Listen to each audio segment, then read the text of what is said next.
Bus stand के पीछे ससुराल। ये है शर्मा निवास। कहानी शुरू करने से पहले आइए जरा इनके घर के मेन गेट पर नजर डालते हैं। यहाँ एक अजीबोगरीब बात लिखी हुई है।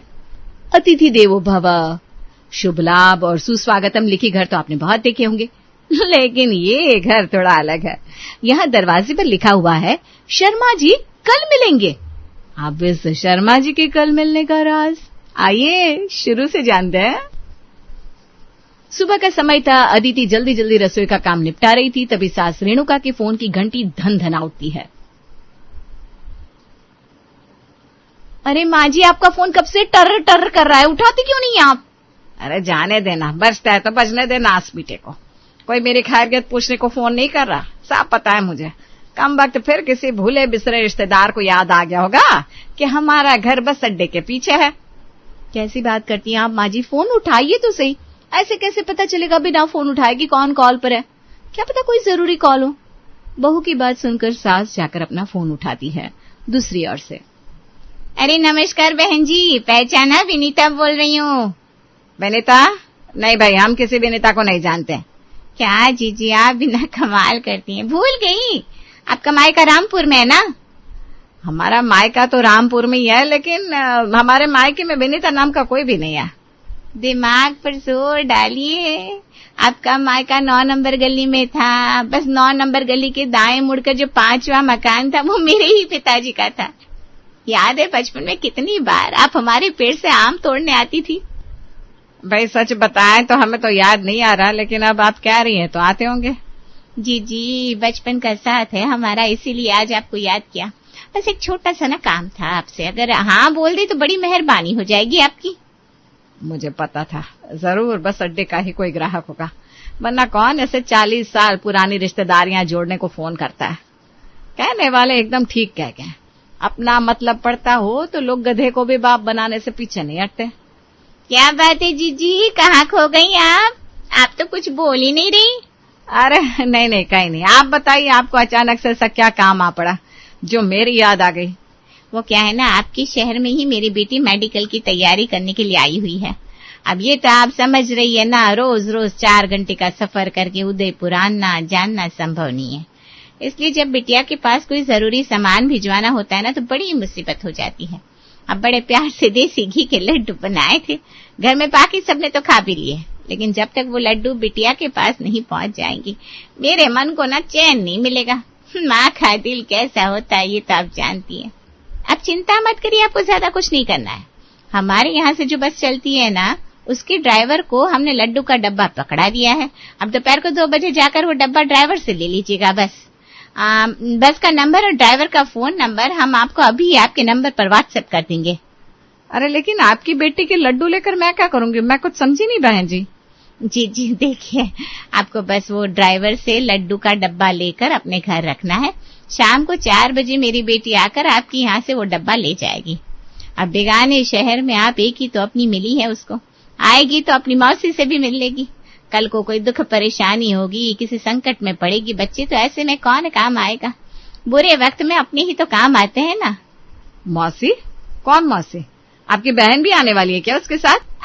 अरे बहन जी, आप ही तो है उसकी मौसी, और कौन?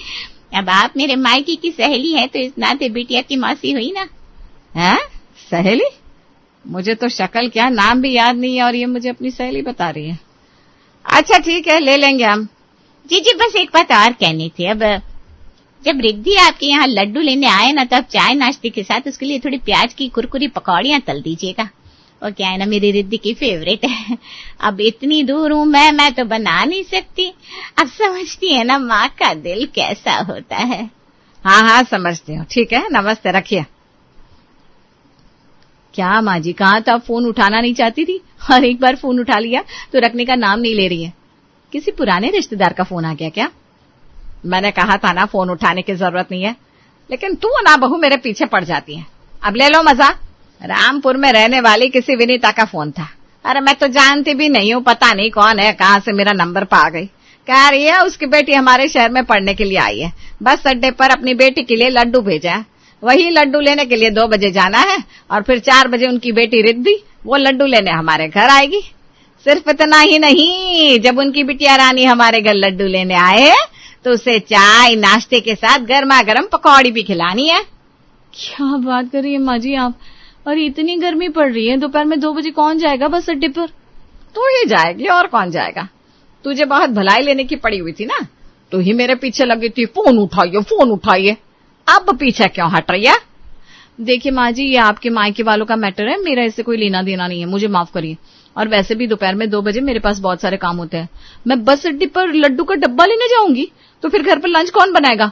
हाँ, अगर आप लंच का काम संभाल लोगी तो मैं चली जाती हूँ बस अड्डे पर। बहू की बात सुनकर बेचारी रेणु का मन मारकर ठीक 2 बजे चिलचिलाती धूप में बस अड्डे की ओर निकल जाती है। और जैसे ही लड्डू का डब्बा ड्राइवर से लेती है, ड्राइवर गुस्से में उसे घूरने लगता है। क्या मैडम, समाज सेवा करने का ठेका नहीं लिया मैंने? 100 रुपए निकालिए, सामान डिलीवर करने का चार्ज लगता है। 100 की जगह 200 ले ले तू, लेकिन मैं क्यों दूंगी? जिसने तुझे सामान दिया था उससे मांग। मैं तो जानती भी नहीं हूँ ये लड्डू का डब्बा तू किसके लिए लेकर आया है। मुझे भी तेरी तरह बस ये सामान यहाँ से वहां पहुंचाने के लिए कहा गया है। ये बातें किसी और को सुनाना, मुझे तुम्हारी कहानी में कोई इंटरेस्ट नहीं है। चुपचाप 100 रुपया इधर दो, वरना मैं डब्बा नहीं देने वाला। ड्राइवर की बात सुनकर आसपास कुछ लोग अजीब नजरों से रेणुका को देखने लगते हैं। रेणुका बेचारी अब करती भी क्या, चुपचाप 100 का नोट उसे थमा देती है और लड्डू का डब्बा लेकर गर्मी से हाय हाय करती अपने घर लौट आती है। पहले धूप में जाकर लड्डू लेकर आना, फिर रिद्धि को चाय नाश्ता करवा के लड्डू का डब्बा देना, इस पूरे काम को करते हुए रेणुका का मन जल रहा था। ये कोई पहली बार नहीं था जब रेणुका को अपने बस अड्डे के पीछे रहने का हर्जाना भुगतना पड़ा हो। दरअसल रेणुका के पति धीरज शहर से थोड़ी दूर पर नौकरी करते थे। घर से पहले बस अड्डे आना, बस अड्डे से बस पकड़कर ऑफिस जाना हमेशा से उनके लिए एक सरदर्द रहा। इसीलिए जब वो रिटायर होने लगे तो उन्होंने इच्छा जताई कि वो बस अड्डे पर ही अपना घर बनाना चाहते हैं, ताकि आने वाले समय में बेटे और बहू को यहाँ वहाँ आने जाने में कोई समस्या ना हो। जब कहीं जाना हो तो फटाफट बस पकड़ो और निकल जाओ। बस अड्डे के आसपास एक अच्छा घर ढूंढने में थोड़ा समय जरूर लगा, लेकिन कुछ ही समय में रेणुका और धीरज बस अड्डे के पीछे एक सुंदर सा घर बनाकर उसमें शिफ्ट हो चुके थे। बस अड्डे पर ससुराल बनाने की रेणुका को जितनी खुशी थी, वो नहीं जानती थी कि उसकी खुशी को रिश्तेदार कुछ ही दिनों में गम में बदल देंगे। जिस किसी को भी पता चला कि अब रेणुका, धीरज और उनके दोनों बेटे बस अड्डे पर ही रहने लगे हैं, मानो सबको अपनी समस्याओं का एक आसान उपाय मिल गया था। आदिति बेटा, मैं कहती हूँ कोई जरूरत नहीं है आज से किसी भी नए अनजान नंबर का कॉल उठाने की। अरे परेशान हो गया है भाई, हमारे शर्मा जी ने जितने प्यार से ये घर बनाया था, लगता है अब तो ये सजा हो गया यहाँ रहना। तभी दरवाजे पर दस्तक होती है। बहू जरा देख तो कौन है दरवाजे पर। बहू जाकर दरवाजा खोलती है। नमस्ते बेटा, शर्मा जी घर पर है क्या? जी पापा तो घर पर है, आप आइए ना, मैं उन्हें बुलाती हूँ। बेटा जरा एसी ऑन कर देना, बहुत गर्मी हो रही है बाहर, गर्मी से जान निकल रही है। जी जी आप बैठिए, मैं ऑन कर देती हूँ। कुछ देर में शर्मा जी मेहमान के सामने बैठे हुए थे। शर्मा जी आज बेटी के यहाँ कानपुर जाने को निकले थे। बस स्टैंड पर पहुंचे तो पता चला बस में तो अभी 2 घंटे बाकी है। हमने सोचा बाहर कहाँ गर्मी में खड़े रहेंगे, आपका घर तो यही बस अड्डे के पीछे बना है, इसी बहाने आपसे मुलाकात हो जाएगी और समय भी पास हो जाएगा। तभी तो मैं सोचूं आखिर इतने साल बाद अचानक मेरी याद कैसे आ गई। जो लोग कभी मिलने पर बिना हाय हेलो किए सामने से गुजर जाते थे, आजकल तो रिश्तेदारियां निकाल निकाल कर हमसे मिलने आते हैं ताकि उनका मतलब हल हो सके। मुझे इन बिन बुलाए मेहमान को एंटरटेन करने का कोई शौक नहीं है। हमारा स्वास्थ्य ना आज थोड़ा ठीक नहीं है, ज्यादा देर आपके साथ बैठ नहीं पाएंगे। हम अपने कमरे में आराम करने जा रहे हैं, आप यहाँ बैठिए आराम से। अरे कोई दिक्कत नहीं शर्मा जी, आप अपने कमरे में आराम करिए। हमें किसी चीज की जरूरत होगी तो बहू को आवाज लगा लेंगे। बस जाते समय ना जरा चाय नाश्ते के लिए बोलते हुए जाइएगा। हाँ हाँ क्यों नहीं, घर थोड़ी ना बनाया है हमने बस अड्डे पर, ढाबा खोला है। जब जिसका मन करे चाय कॉफी पीने के लिए हमारे यहाँ आ सकता है। जिसके लिए दिन है या रात, सुबह या शाम, कुछ भी देखने की कोई जरूरत नहीं है। कुछ दिन बाद सुनते हैं आपकी चाचा की लड़की का फोन आया है, आज दोपहर में आ रही है आपसे मिलने। एक बात बताइए, खाने में क्या बनाऊं? अरे कुछ भी बना लो, कौन सा यहाँ तुमसे रिश्तेदारी निभाने आ रही है वो। एक बात बताऊं, तुमसे मिलने नहीं आ रही वो, बस यहाँ अपने टैक्सी के पैसे बचाने आती है। बस अड्डे पर उतरने के बाद वो 4 कदम बढ़ाकर हमारे घर चली आती है पहले जमकर दावत उड़ाती है और फिर फरमाइश करेंगी कि उन्हें मैं अपनी गाड़ी से माधोपुर उनके मायके छोड़ाऊं। अरे ऐसा क्यों सोचते हैं आप? पूरा दिन मेहमानों की आवभगत करते करते इतनी कड़वाहट भर लिया आपने अपने मन में कि अपनी बहन के लिए भी ऐसी बातें कर रहे हैं। अरे इतने प्यार से दीदी ने फोन करके बताया है कि वो हमसे मिलने आ रही है और आप ऐसी बातें अपने मन में ला रहे हैं। चलिए नहा धो लीजिए, जीजी कुछ देर में आती होंगी। 1 घंटे बाद बुआ जी रेणुका के घर पधार चुकी थी, चाय नाश्ता करने के बाद। सुन धीरज, मुझे ना बस में बैठकर बड़ी घबराहट सी हो जाती है, तो ऐसा कर अपनी गाड़ी निकाल ले और अपनी गाड़ी से ही मुझे विनोद के यहाँ छोड़ दे। उसका भी सुबह से कई बार फोन आ गया, बड़ी चिंता कर रहा होगा बेचारा कि मैं अभी तक घर क्यों नहीं पहुंची। अब बहन की कही हुई बात को बेचारा धीरज टाल भी नहीं सकता था, इसलिए चुपचाप जाकर अपनी गाड़ी निकालने लगता है। आगे जो अग्रवाल स्वीट है ना, वहाँ गाड़ी रोक लेना। हम बच्चे वाले घर में जा रही हूँ, खाली हाथ तो नहीं जा पाऊंगी, मिठाई ही ले लेती हूँ। अच्छा ये ले 1000 रुपए, तू 2 किलो मिठाई पैक करवा ले, मुझे ना बार बार उतरने में दिक्कत होती है। बहन की बातें सुनकर अब शर्मा जी के सब्र का बांध टूट रहा था, लेकिन फिर उन्हें पत्नी की बात याद आती है कि बड़ी बहन के साथ दुर्व्यवहार करना वाकई कोई अच्छी बात नहीं है। इसलिए वो कान बंद करके चचेरी बहन को उनके सगे भाई के घर पर छोड़कर वापस लौट जाते हैं। भगवान, कर ले तुमने अपने चचेरी ननद की जी भर के खातिरदारी। एक बात बताओ, क्या लेकर आई थी बच्चों के लिए जीजी? कैसी बातें करते हैं आप? क्या लेकर आएगी वो? बहनों के यहाँ से लेने का रिवाज कहाँ है हमारे यहाँ? 4 केले लाई थी, कह रही थी 6 खरीदे थे, भूख लगी तो 2 खा गई। वो सब पुराने जमाने की बातें हो गई है। अब रिश्तेदार भी बहुत चालाक हो गए हैं, प्यार बस दिखावे की चीज रह गया है। जानती हो, विनोद भैया के यहाँ जाने के लिए जीजी ने 2 किलो मिठाई पैक करवाई और हमारे यहाँ क्या लेकर आई? 4 केले। हद हो गई बेशर्मी की। क्या कह रहे हो? अगर ऐसी बात है तो तुम्हारी चचेरी बहन आएगी ना, तो मैं तो उसे 1 कप चाय भी नहीं देने वाली। अरे हमने कोई ठेका लिया क्या? जिसको देखो मुफ्त का स्टॉपेज समझ लिया हमारे घर को। हम लोगों के प्यार और सम्मान में मारे जा रहे और लोग हमारा फायदा उठाने से बाज नहीं आ रहे। शर्मा जी चचेरी बहन के द्वारा किए गए व्यवहार से काफी दुखी थे। अभी पत्नी को अपनी बहन के बारे में बता रहे थे कि उनका फोन बजने लगता है। पापा जी, लगता है फिर किसी रिश्तेदार का फोन है, फिर कोई पहुंच रहा होगा बस अड्डे पर, उसे लेने जाना होगा। नहीं बेटा, ये तो हमारे पुराने पड़ोसी थे ना, जयशंकर जी, उनका फोन है। लगता है याद आ गई उन्हें पुराने दोस्त की। अरे बताइए जयशंकर जी, बहुत दिनों में फोन मिला है, कैसे मिजाज है आपके? क्या बताए भाई साहब, बात ही ऐसी है। हाल चाल तो हम आपसे बाद में भी लेते रहेंगे, पहले मुद्दे की बात सुनिए। हमारा पोता स्कूल की तरफ से पिकनिक के लिए मसूरी गया हुआ था। पोता पिकनिक के लिए दूसरे शहर चला गया तो बेटा बहू भी फिल्म देखने के लिए निकल गए।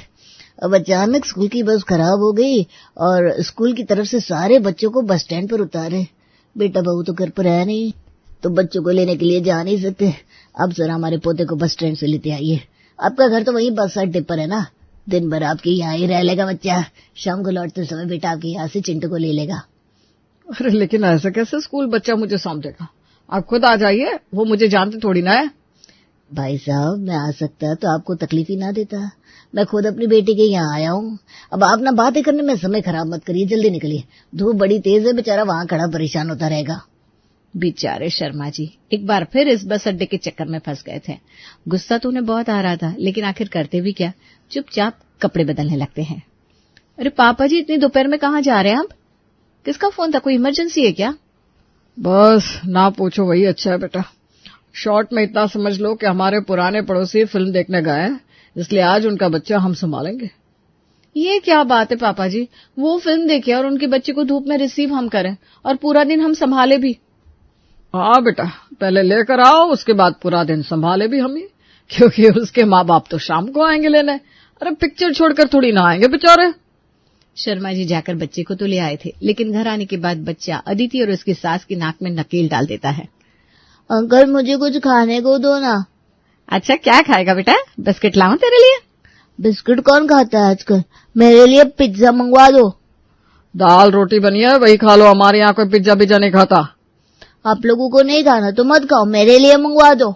बहुत तेज भूख लगी है, मैं पहले ही बता रहा हूँ, मेरे सामने दाल चावल लेकर मत आना। अरे नहीं खाना तो मत खा, जब भूख लगेगी सब खाने लगेगा। रेणुका की बात सुनकर बच्चा जोर जोर से रोने लगता है और सामान उठा उठाकर पटकने लगता है, जिसके कारण कई महंगे सामान टूट जाते हैं। बस बहुत हुआ पापा जी, अब हमें कुछ तो करना होगा। मुझे एक आइडिया आया है।